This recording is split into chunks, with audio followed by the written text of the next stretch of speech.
நெஞ்சுக்குள்ளே யார் என்று சொல்வேன். 10க்குள்ளே நம்பர் 1 சொல்லு.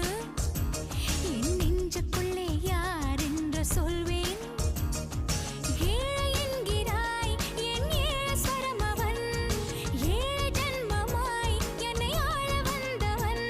அவன் வேறு யாரு கண்ணாடி பாரு. 10க்குள்ளே நம்பர் 1 சொல்லு.